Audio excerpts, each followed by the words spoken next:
هارد لك للمنتخب المصري الأولمبي، خسر 3-1 من فرنسا على أرضها وسط جمهورها في مباراة عجيبة وغريبة. مباراة كان المفروض منتخب مصر يعدي بيها إن شاء الله للنهائي، بس قدر الله ما شاء فعل.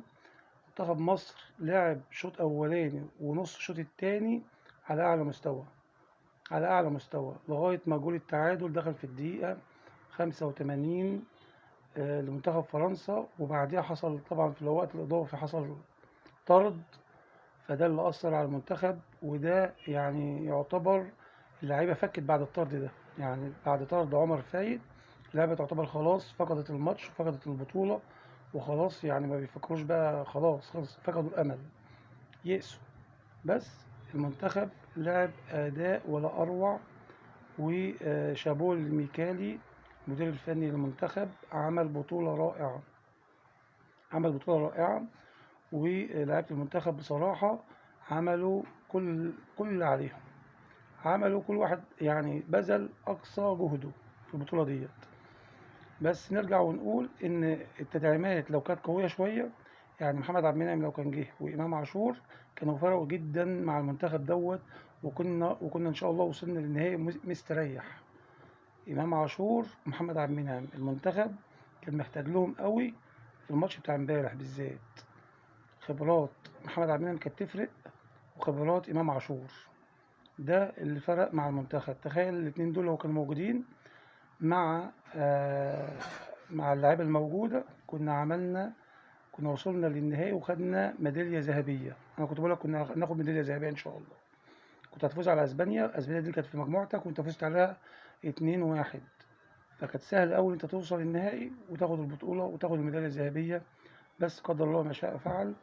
تخيل بقى لو المنتخب كان عمل فترة إعداد شهر كامل قبل البطولة، وفي الشهر دوت عمل ماتشات ودية مع منتخبات قوية، يعمل احتكاك قوي، كان المنتخب دوت هيبقى يعني اللعيبة هتبقى فاهمة بعضها أكتر، والانسجام هيبقى زيادة، وكنت ممكن تفوز بالبطولة دي مستريح لو كنت عملت فترة إعداد قوية قبل البطولة. لكن الكلام ده ما حصلش، واللعيبة أصلا راحت المنتخب بالعافية، يعني راحت المنتخب من النادي بتاعها للمنتخب على طول، ولا عملوا معسكر ولا لعبوا ماتشات ودية ولا أي حاجة.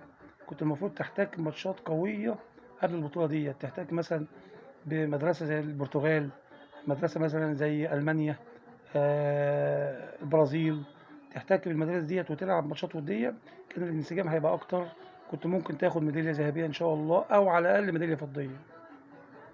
نتمنى التوفيق إن شاء الله للمنتخب الوطني الأولمبي، وبإذن الله ماتش التحديد التالت والرابع هيبقى يوم الخميس الساعة 6.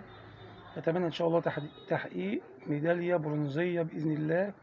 والمغرب منتخب أنت تقدر عليه، أنت تقدر تفوز على المغرب إن شاء الله. المغرب أنت أقوى منها، أنا شايف كده من وجهة نظري، منتخب مصر أقوى من المغرب، بس اللي هيقف عائق قصاد المنتخب المصري حتة اللياقة البدنية، عشان أنت لعبت ماتشين اتنين وقت إضافي، يعني في ماتشين اتنين ورا بعض لعبت وقت إضافي، فديت اللي تعتبر هيبقى يعني إجهاد للعيبة، وده اللي ممكن يأثر شوية نوعا ما على لعيبة المنتخب. نتمنى إن شاء الله التوفيق للمنتخب بإذن الله، ويحصل الميدالية البرونزية بإذن الله. ومبروك، مبروك إن شاء الله، نقول مبروك بإذن الله للمنتخب المصري بإذن الله، وبطولة رائعة. ونتمنى إن شاء الله إن المنتخب دوت نحافظ عليه وناخد منه تدعيمات للمنتخب الكبير، نحافظ على اللعيبة ديت، واللعيبة اللي عايزة تحترف تحترف. أي لعيب يجيله عقد احتراف المفروض نساعده على الاحتراف.